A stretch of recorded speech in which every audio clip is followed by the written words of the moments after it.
हरे कृष्णा, जय श्री हरि, ओम नमः शिवाय। मैं हूँ वामिका और आप सभी का हमारे चैनल आध्यात्मिक सागर में बहुत बहुत स्वागत है। माघ मास के कृष्ण पक्ष की एकादशी को षटतिला एकादशी कहते हैं। शास्त्रों के अनुसार इस दिन तिल का 6 प्रकार से प्रयोग होने के कारण इस एकादशी को षटतिला एकादशी कहते हैं। इस एकादशी पर भगवान विष्णु जी की पूजा करने से शुभ फलों की प्राप्ति होती है और सभी कष्टों का निवारण होता है और जीवन में सुख शांति बनी रहती है। इसी के साथ दाम्पत्य जीवन भी खुशहाल बना रहता है और हमें जीवन में सफलता प्राप्त होती है। तो आइए आज की वीडियो में आप सुनिए षटतिला एकादशी की बड़ी ही दुर्लभ कथा। आज के दिन एकादशी माता और षटतिला एकादशी की पवित्र कथा को सुनने से मनुष्यों के सभी पाप और संकट कट जाते हैं और मनोकामनाओं की पूर्ति होती है, वैकुंठ की प्राप्ति होती है।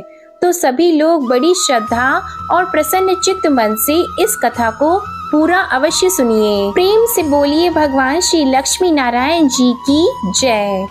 भगवान श्री कृष्ण के श्री मुख से एकादशी व्रत का महात्म्य सुनकर श्रद्धा पूर्वक उन्हें प्रणाम करते हुए धर्मराज युधिष्ठिर ने कहा कि हे केशव, आपके श्री मुख से एकादशियों की कथाएं सुनकर मुझे असीम आनंद की प्राप्ति हुई है। हे मधुसूदन, कृपया अन्य एकादशियों का महत्व सुनाने की भी कृपा करें। तब भगवान श्री कृष्ण मुस्कुराते हुए धर्मराज से कहने लगे, हे धर्मराज, अब मैं माघ मास के कृष्ण पक्ष की षटतिला एकादशी की व्रत कथा कहता हूँ, तुम इसे ध्यान पूर्वक सुनो। एक समय दालभ्य ऋषि ने पुलस्त्य ऋषि से पूछा, हे महाराज, पृथ्वी लोक में मनुष्य ब्रह्म हत्या आदि महान पाप करते हैं, पराये धन की चोरी तथा दूसरे की उन्नति देखकर ईर्ष्या करते हैं, साथ ही अनेक प्रकार के व्यसनों में फंसे रहते हैं, फिर भी उनको नरक प्राप्त नहीं होता। इसका क्या कारण है? वे न जाने कौन सा दान पुण्य करते हैं जिससे उनके पाप नष्ट हो जाते हैं। यह सब कृपा पूर्वक आप कहिए। तब पुलस्त्य मुनि कहने लगे कि हे महाभाग, आपने मुझसे अत्यंत गंभीर प्रश्न पूछा है। इससे संसार के जीवों का अत्यंत भला होगा। इस भेद को ब्रह्मा, विष्णु, रुद्र तथा इंद्र आदि भी नहीं जानते, परंतु मैं आपको यह गुप्त तत्व अवश्य बताऊंगा। उन्होंने कहा कि माघ मास लगते ही मनुष्य को स्नान आदि करके शुद्ध रहना चाहिए। इंद्रियों को वश में कर काम, क्रोध, लोभ, मोह, अहंकार, ईर्ष्या तथा द्वेष आदि का त्याग करके भगवान का स्मरण करना चाहिए। पुष्य नक्षत्र में गोबर, कपास, तिल मिलाकर उनके कंडे बनाना चाहिए। उन कंडों से 108 बार हवन करना चाहिए। उस दिन मूल नक्षत्र हो और एकादशी तिथि हो तो अच्छे पुण्य देने वाले नियमों को ग्रहण करें। स्नान आदि नित्य क्रिया से निवृत्त होकर सब देवताओं के देव श्री भगवान का पूजन करें और एकादशी व्रत धारण करें। रात्रि को जागरण भी करना चाहिए। उसके दूसरे दिन धूप, दीप, नैवेद्य आदि से भगवान का पूजन करके खिचड़ी का भोग लगाएं। इसके बाद पेठा, नारियल, सीताफल या सुपारी का अर्घ देकर स्तुति करनी चाहिए कि हे भगवान, आप दीनों को शरण देने वाले हैं, इस संसार सागर में फंसे हुओं का उद्धार करने वाले हैं। हे पुंडरीकाक्ष, हे विश्व भावन, हे सुब्रहाण्य, हे पूर्वज, हे जगतपते, आप लक्ष्मी जी सहित इस तुच्छ अर्घ को ग्रहण करें। इसके बाद जल से भरा हुआ घड़ा ब्राह्मण को दान करें तथा ब्राह्मण को श्यामा गौ और तिल पात्र देना भी उत्तम है। तिल का स्नान और भोजन दोनों ही श्रेष्ठ है। इस प्रकार जो मनुष्य जितने तिलों का दान करता है उतने ही 1000 वर्ष स्वर्ग में वास करता है। तिल का स्नान, तिल का उबटन, तिल का हवन, तिल का तर्पण, तिल का भोजन और तिलों का दान, ये तिल के 6 प्रकार हैं। इनके प्रयोग के कारण यह षटतिला एकादशी कहलाती है। इस व्रत के करने से अनेक प्रकार के पाप नष्ट हो जाते हैं। इतना कहकर पुलस्त्य ऋषि कहने लगे कि अब मैं तुमसे इस एकादशी की कथा कहता हूँ। एक समय नारद जी ने भगवान श्री विष्णु से यही प्रश्न किया था और भगवान ने जो षटतिला एकादशी का महात्म्य नारद जी से कहा था, सो मैं तुमसे कहता हूँ। भगवान ने नारद जी से कहा कि हे नारद, मैं तुमसे सत्य घटना कहता हूँ, ध्यान पूर्वक सुनो। प्राचीन काल में मृत्यु लोक में एक ब्राह्मणी रहती थी। वह सदैव व्रत किया करती थी। एक समय वह 1 मास तक व्रत करती रही। इससे उसका शरीर अत्यंत दुर्बल हो गया। यद्यपि वह अत्यंत बुद्धिमान थी, तथापि उसने कभी देवताओं या ब्राह्मणों के निमित्त अन्न या धन का दान नहीं किया था। इससे मैंने सोचा कि ब्राह्मणी ने व्रत आदि से अपना शरीर शुद्ध कर लिया है, अब इसे विष्णु लोक तो मिल ही जाएगा, परंतु इसने कभी अन्न का दान नहीं किया। इससे इसकी तृप्ति होना कठिन है। भगवान ने आगे कहा, ऐसा सोचकर मैं भिखारी के वेश में मृत्यु लोक में उस ब्राह्मणी के पास गया और उससे भिक्षा मांगी। तो वह ब्राह्मणी बोली, महाराज किस लिए आए हो? तो मैंने कहा, मुझे भिक्षा चाहिए। इस पर उसने एक मिट्टी का ढेला मेरे भिक्षा पात्र में डाल दिया। मैं उसे लेकर स्वर्ग में लौट आया। कुछ समय के बाद ब्राह्मणी भी शरीर त्याग कर स्वर्ग में आ गई। उस ब्राह्मणी को मिट्टी का दान करने से स्वर्ग में सुंदर महल मिला, परंतु उसने अपने घर को अन्न आदि सब सामग्रियों से शून्य पाया। वह घबराकर मेरे पास आई और कहने लगी कि भगवान, मैंने अनेक व्रत आदि से आपकी पूजा की, परंतु फिर भी मेरा घर अन्न आदि सब वस्तुओं से शून्य है। इसका क्या कारण है? तो इस पर मैंने कहा, पहले तुम अपने घर जाओ, देव स्त्रियां आएंगी तुम्हें देखने के लिए। पहले उनसे षटतिला एकादशी का पुण्य और विधि सुन लो, उसके बाद द्वार खोलना। मेरे ऐसे वचन सुनकर वह अपने घर गई। जब देव स्त्रियां आईं और द्वार खोलने को कहा, तो ब्राह्मणी बोली, आप मुझे देखने आई है तो षटतिला एकादशी का महात्म्य मुझसे कहो। उनमें से एक देव स्त्री कहने लगी कि मैं कहती हूँ। जब ब्राह्मणी ने षटतिला एकादशी का महात्म्य सुना, तब उसने द्वार खोल दिया। देवांगनाओं ने उसको देखा कि न तो वह गांधर्वी है और न आसुरी है, वरन पहले जैसी मानुषी है। उस ब्राह्मणी ने उनके कथन अनुसार षटतिला एकादशी का व्रत किया। इसके प्रभाव से वह सुंदर और रूपवती हो गई तथा उसका घर अन्न आदि समस्त सामग्रियों से भरपूर हो गया। अतः मनुष्यों को मूर्खता त्याग कर षटतिला एकादशी का व्रत और लोभ न करके तिल आदि का दान करना चाहिए। इससे दुर्भाग्य, दरिद्रता तथा अनेक प्रकार के कष्ट दूर होकर मोक्ष की प्राप्ति हो जाती है। इससे यह भी सिद्ध होता है कि मनुष्य अपने जीवन में जो और जिस वस्तु का दान करता है, शरीर त्यागने के बाद उसे फल भी वैसा ही प्राप्त होता है। इसलिए धार्मिक कार्यों के साथ साथ हमें दान पुण्य जैसे कर्म अवश्य ही करने चाहिए। प्रेम से बोलिए भगवान श्री लक्ष्मी नारायण जी की जय। आइए अब बड़े प्रेम से एकादशी माता और तुलसी माता की कथा को सुनते हैं। इन कथाओं को सुनने से ही एकादशी का व्रत पूर्ण माना जाता है। एक बूढ़ी माँ ने एक बार एकादशी का व्रत रखा। बड़ा ही भक्ति भाव से पूजा अर्चना की। उन्हें वृद्धावस्था में क्या बाधा थी, वे तो अपने पुत्र पौत्रों की सुख सुविधा के लिए व्रत रखने लगी थी। वे दिन भर तो जरा कठोर मन करके अपनी प्यास को रोके रही।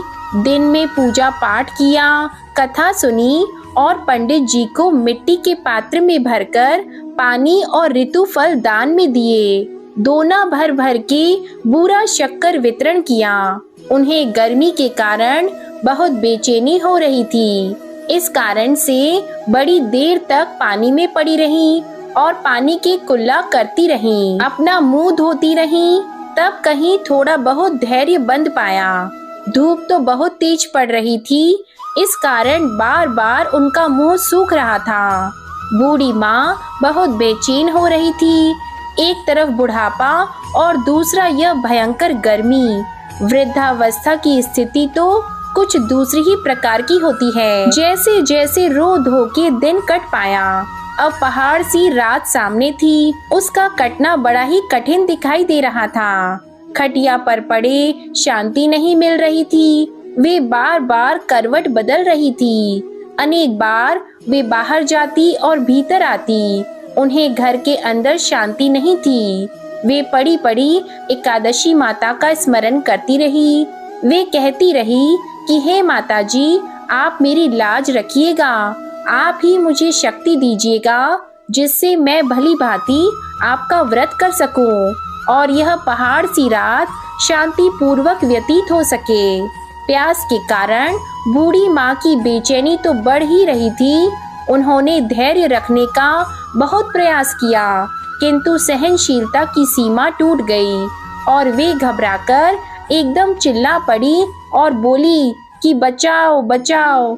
अम्मा का चिल्लाना सुनकर परिवार भर के नर नारी, बच्चे और पड़ोसी एकत्र होकर बूढ़ी अम्मा की खटिया के समीप पहुंच गए। सबने पूछा कि अम्मा जी, आपको क्या हुआ? आप क्यों चिल्ला रही हैं? आप इस वृद्धावस्था में यह कठिन व्रत क्यों कर रही हैं? अम्मा जी, शक्ति से ही भक्ति होती है। कि थोड़ी ही देर में वे फिर से बोली, अरे हमारे तो प्राण ही निकले जा रहे हैं। मेरी छाती पर ठंडे पानी का घड़ा रख दीजिए। नातियों ने दादी की छाती पर ठंडे पानी का पात्र रख दिया। तब कहीं उन्हें थोड़ा बहुत आराम मिला और थोड़ी देर के लिए उन्होंने अपनी आंखें बंद कर ली। एकादशी माता ने सोचा कि यह बूढ़ी अम्मा है तो बहुत कठोर, जरा जाकर उसकी परीक्षा लेनी चाहिए। वे आधी रात को मुर्गा बनकर टेर लगाने लगी। मुर्गा की आवाज सुनकर दादी जल्द से उठी और बाहर जाकर आसमान की ओर देखा, किंतु आसमान में कहीं उन्हें प्रातःकालीन तारा दिखाई नहीं दिया। तो वे सोचने लगी कि यह मुर्गा क्यों और कैसे भूल गया। उन्हें प्यास तो लग ही रही थी।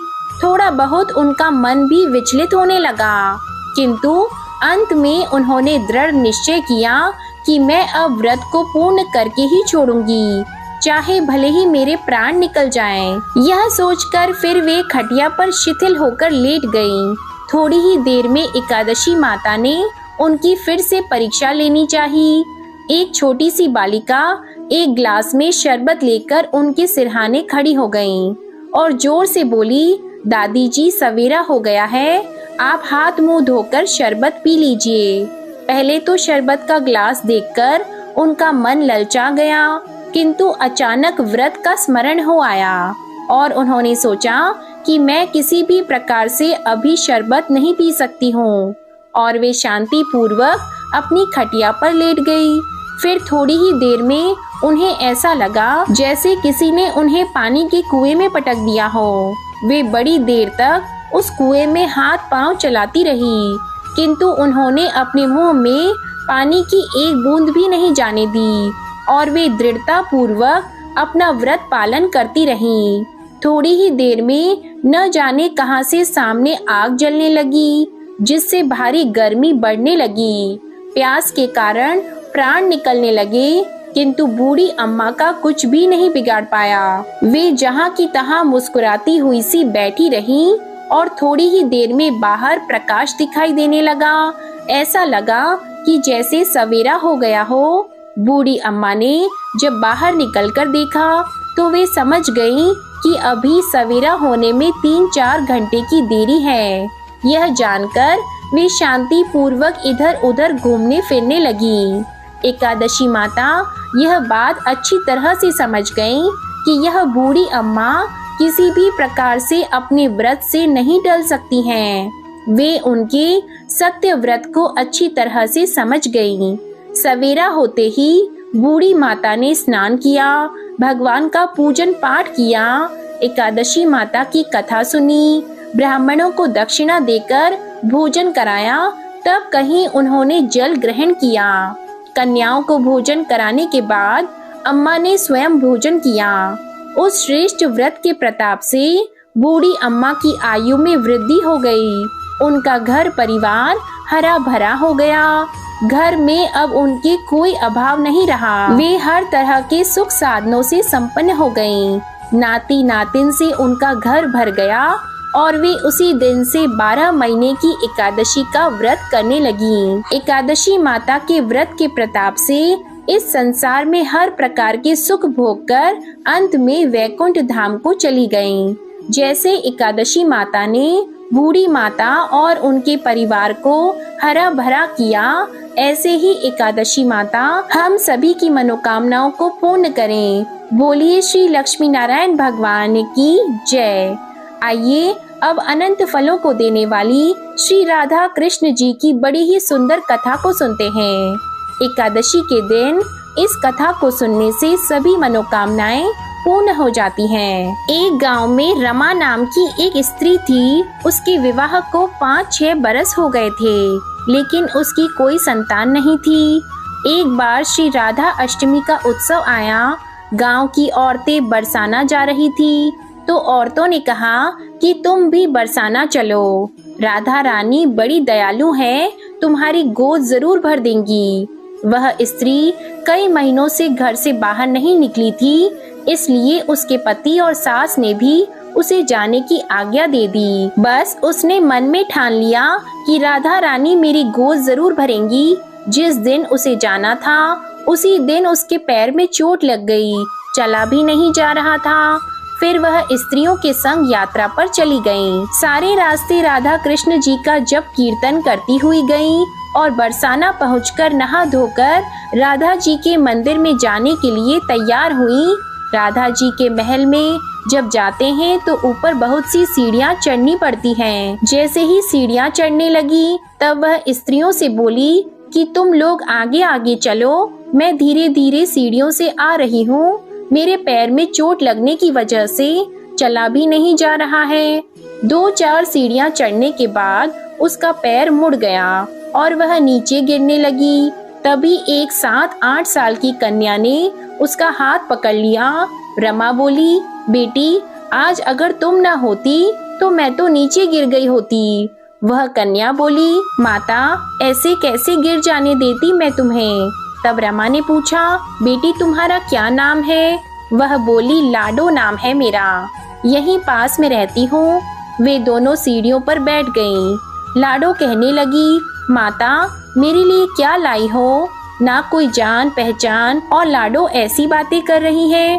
फिर रमा ने कहा, लाडो मैं कल तुम्हारे लिए कुछ न कुछ लेकर अवश्य आऊंगी, तुम्हें क्या पसंद है। तब लाडो कहने लगी, मुझे नथनी, गले का हार, कान के कुंडल, चूड़ियाँ, मेहंदी, घाघरा चोली यह सब चीजें पसंद है, कुछ भी ले आना। इतना कहकर वह बालिका भाग गई। जैसे तैसे रमा भी मंदिर में दर्शन करके लौट आई। फिर रमा उस बालिका के बारे में सोचने लगी और बाजार में उसने गले का हार और चूड़ियाँ उसके लिए ली और अगले दिन वहीं जहाँ मिली थी वह लाडो का जाकर इंतजार करने लगी। फिर लाडो उसको उसी जगह पर मिली।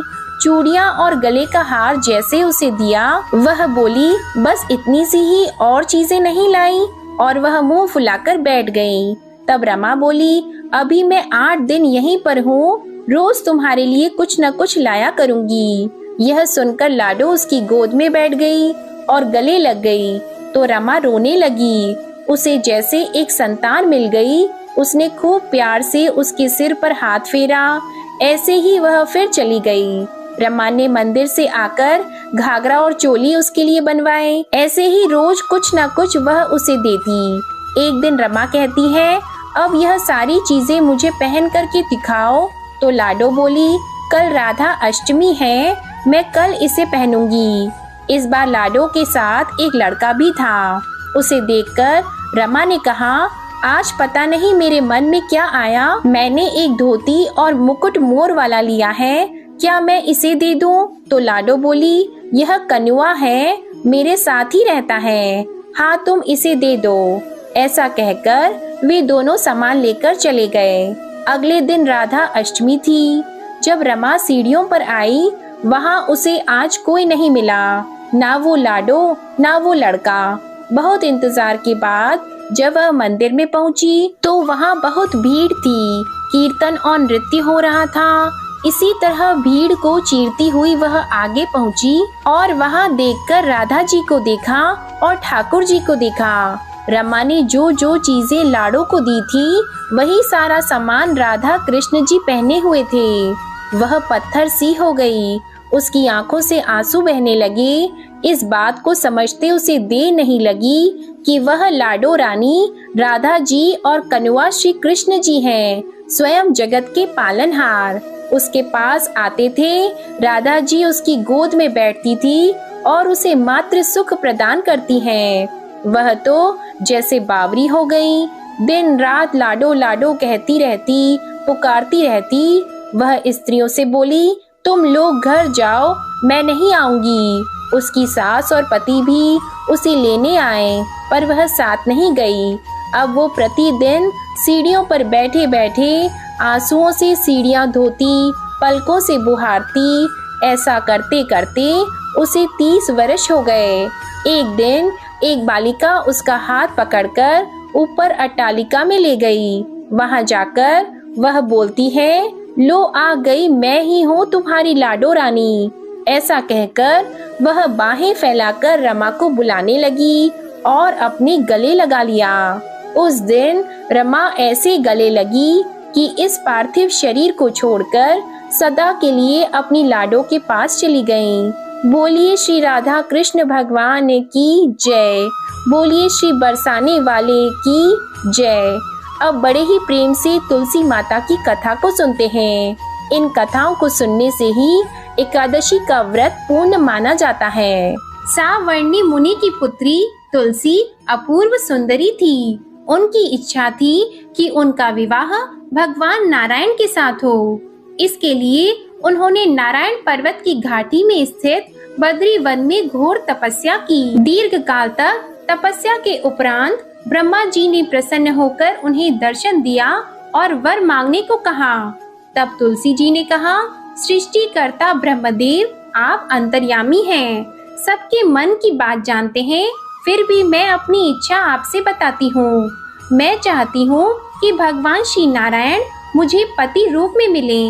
ब्रह्मा जी ने कहा, तुम्हारा अभीष्ट तुम्हें अवश्य ही मिलेगा। अपने पूर्व जन्म में किसी अपराध के कारण तुम्हें श्राप मिला है। इसी प्रकार भगवान श्री नारायण के एक पार्षद को भी दानव कुल में जन्म लेने का श्राप मिला है। दानव कुल में जन्म लेने के बाद भी उसमें नारायण का अंश विद्यमान रहेगा। इसलिए इस जन्म में पूर्व जन्म के पाप के शमन के लिए संपूर्ण नारायण तो नहीं मिलेंगे, लेकिन नारायण के अंश से युक्त दानव कुल जन्मे उस शापग्रस्त पार्षद से तुम्हारा विवाह होगा। शाप मुक्त होने पर भगवान श्री नारायण सदा सर्वदा के लिए तुम्हारे पति हो जाएंगे। तुलसी ने ब्रह्मा जी के इस वर को स्वीकार कर लिया, क्योंकि मानव कुल में जन्म के कारण उस मायावी भोग को तो भोगना ही था। तुलसी बद्री वन में ही रहने लगी। नारायण का वह पार्षद दानव कुल में जालंधर के नाम से पैदा हुआ था। कुछ दिनों बाद वह ब्राह्मण करता हुआ बद्री वन में आया। यहाँ तुलसी को देखते ही वह उस पर मंत्र मुग्ध हो गया। तुलसी के सामने उसने अपने विवाह का प्रस्ताव रखा। इतने में ही वहाँ ब्रह्मा जी आ गए और तुलसी से कहा, तुलसी, जालंधर को देखो, ऐसा देवोपम उसका स्वरूप है। दानव कुल में जन्म लेने के बाद भी लगता है जैसे इसके शरीर में नारायण का वास हो। तुम प्रस्ताव को सहर्ष स्वीकार कर लो। तुलसी को भी लगा कि उसकी तपस्या पूर्ण हो गई, उससे इच्छित फल मिला है। तब जालंधर के साथ उसका गंधर्व विवाह हो गया और वह जालंधर के साथ उसके महल में पत्नी बनकर आ गई। जालंधर ने अपनी परम सुंदरी सती साध्वी पत्नी तुलसी के साथ बहुत दिनों तक राज्य किया। उसने अपने राज्य का इतना विस्तार किया कि देवलोक तक उसके अधिकार में आ गया। स्वर्ग का सुख भोगने वाले देवताओं की दशा भिखारियों जैसी हो गई। जालंधर किसी को कष्ट नहीं देता था, पर अधिकार और राज्य छिन जाने से सारे देवता मिलकर ब्रह्मा, विष्णु और शिवजी की सभा में गए और अपनी विपत्ति उन्हें सुनाई। ब्रह्मा जी ने कहा, तुलसी परम साध्वी है, उसका विवाह जालंधर से मैंने ही कराया था। जालंधर को तब तक नहीं हराया या मारा जा सकता जब तक तुलसी को न चला जाए। विष्णु जी ने कहा, जालंधर पूर्व जन्म में मेरा पार्षद था। श्राप के कारण उसे दानव कुल में जन्म लेना पड़ा। इस जन्म में भी मेरा अंश उसमें व्याप्त है। साथ ही तुलसी के पतिव्रता धर्म से वह अजय है। फिर देवताओं की सहमति से भगवान शिव ने जालंधर के पास संदेश भेजा कि या तो वह देवताओं को राज्य लौटा दे या फिर उनसे युद्ध करे। जालंधर शंकर जी के पास पहुंचा। उसने कहा, देवादिदेव, आपके लिए देवताओं का पक्ष लेना उचित नहीं है। राज्य बढ़ाना हर राजा का कर्तव्य है। मैं किसी को दुखी नहीं कर रहा हूँ। देवताओं से कहिए कि भाई मेरी प्रजा बनकर रहे। मैंने आपका कोई भी अपमान नहीं किया है। हमारा आपका युद्ध शोभा नहीं देता है। अगर आप हार गए तो बड़ी लज्जा की बात होगी। मैं हार गया तो आपकी कीर्ति बहुत अधिक नहीं बढ़ेगी। भगवान शंकर फिर हंसने लगे। वे तो सब रहस्य समझते थे। तुलसी और जालंधर के पूर्व जन्म के श्राप की अवधि लगभग अब पूरी हो चुकी थी। फिर शंकर जी बोले कि इसमें कीर्ति और लज्जा की बात नहीं है। तुम देवों को राज्य लौटाकर उन्हें उनके पद पर प्रतिष्ठित होने दो।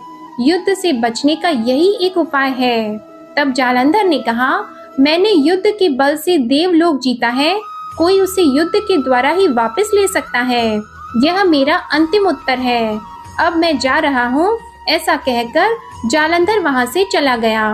उसने अपनी पत्नी तुलसी को सारी बातें बताई और कहा, कर्म भोग सब काल सूत्र में बंधा है। जीवन में हर्ष, शोक, भय, सुख, दुख, मंगल, अमंगल काल के अधीन है। हम तो केवल निमित्त हैं। संभव है भगवान शिव देवों का पक्ष लेकर मुझसे युद्ध करें। तुम चिंता मत करना, तुम्हारा सती तेज मेरी रक्षा करेगा। दूसरे दिन भगवान शंकर के नेतृत्व में देवताओं ने युद्ध छेड़ दिया। जालंधर ने भीषण बाढ़ की वर्षा कर उनका वेग रोक दिया। उसके प्रहार से देवता डगमगाने लगे। उसने दानवी शक्ति का प्रयोग करके मायावी युद्ध आरंभ कर दिया। युद्ध स्थल पर वह किसी को भी दिखाई नहीं देता था, पर उसके अस्त्र शस्त्र प्रहार कर देवों को घायल कर रहे थे। देवगण अपने अस्त्र चलाए तो किस पर चलाए, क्योंकि कोई शत्रु सामने था ही नहीं। कई दिनों तक इस तरह भयंकर युद्ध चलता रहा। जालंधर पराजित नहीं हुआ। तब शिवजी ने विष्णु जी से कहा, विष्णु, तुम कुछ उपाय करो, अन्यथा मेरा तो सारा यश मिट्टी में मिल जाएगा। विष्णु जी ने सोचा, बल से तो जालंधर को हराया नहीं जा सकता, इसलिए छल का ही सहारा लेना पड़ेगा। उन्होंने तुरंत अपना स्वरूप जालंधर जैसा बनाया और अस्त्र शस्त्र से सुसज्जित होकर तुलसी जी के पास पहुंच गए और बोले, प्रिय, मैं युद्ध जीत गया। सारे देवता भगवान शंकर समेत हार गए। इस खुशी में आओ, मैं तुम्हें अपने अंग लगा लूं। पति को प्रत्यक्ष खड़ा देखकर तथा विजय का समाचार सुनकर वह दौड़कर मायावी जालंधर के गले से लिपट गई। इस प्रकार पति पत्नी दोनों ने आलिंगन होकर खूब खुशी मनाई। पर पुरुष के साथ इस प्रकार के व्यवहार से उसका सती तेज नष्ट हो गया। उसका सती तेज जो जालंधर के कवच के रूप में रक्षा कर रहा था, वह कवच नष्ट हो चुका था।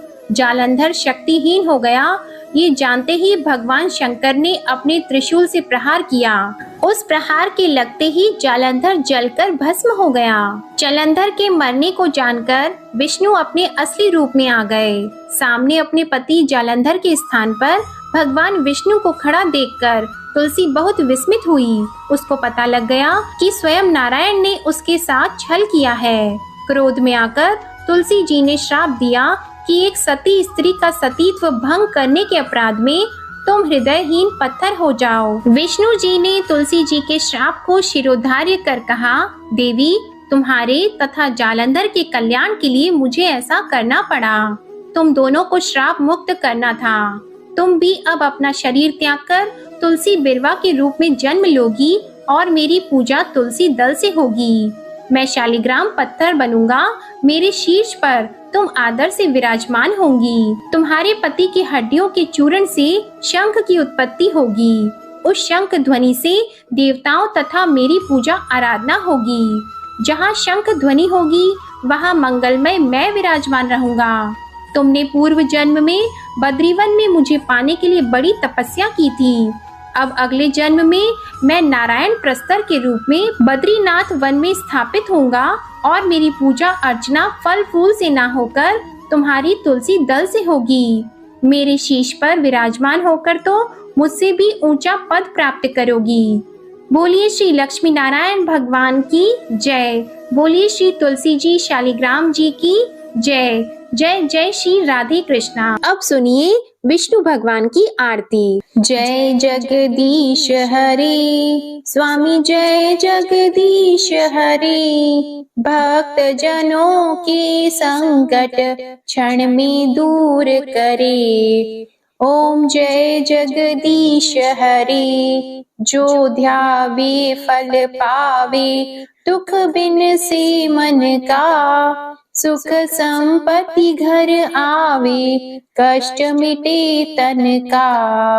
ओम जय जगदीश हरे। मात पिता तुम मेरी, शरण गहूं किसकी। तुम बिन और न दूजा, आस करूं जिसकी। ओम जय जगदीश हरे। तुम पूर्ण परमात्मा, तुम अंतर्यामी। पार ब्रह्म परमेश्वर, तुम सबके स्वामी। ओम जय जगदीश हरे। तुम करुणा के सागर, तुम पालन करता। मैं मूर्ख खल कामी, कृपा करो भरता। ओम जय जगदीश हरे। तुम हो एक अगोचर, सबके प्राणपति। किस विधि मिलूं दयामय, तुमको मैं कुमति। ओम जय जगदीश हरे। दीन बंधु दुख हरता, तुम ठाकुर मेरे। अपने हाथ उठाओ, द्वार पड़ा तेरे। ओम जय जगदीश हरे। विषय विकार मिटाओ, पाप हरो देवा। श्रद्धा भक्ति बढ़ाओ, संतन की सेवा। ओम जय जगदीश हरे। तन मन धन और संपत्ति सब कुछ है तेरा।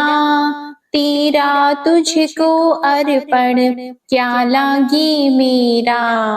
ओम जय जगदीश हरे। श्री जगदीश स्वामी जी की आरती जो कोई नर गावे। कहत शिवानंद स्वामी, कहत शिवानंद स्वामी। मन वांछित फल पावे। ओम जय जगदीश हरे। जय जगदीश हरे। स्वामी जय जगदीश हरे। भक्त जनों के संकट क्षण में दूर करे। ओम जय जगदीश हरे। ओम जय जगदीश हरे। ओम जय जगदीश हरे। प्रेम से बोलिए भगवान विष्णु जी और माता लक्ष्मी जी की जय। आज की कथा पसंद आए, ये आरती पसंद आए तो वीडियो को लाइक कीजिएगा, शेयर कीजिएगा, कमेंट में भगवान श्री लक्ष्मी नारायण जी की जय लिखिएगा और चैनल को भी सब्सक्राइब कीजिएगा। इसी के साथ जो भी भक्तजन माघ मास महात्म्य की कथाएं सुनना चाहते हैं तो इनकी वीडियोस भी हमारे चैनल पर अपलोडेड हैं। आप इन कथाओं को एक बार जरूर सुनिएगा। जय श्री कृष्णा।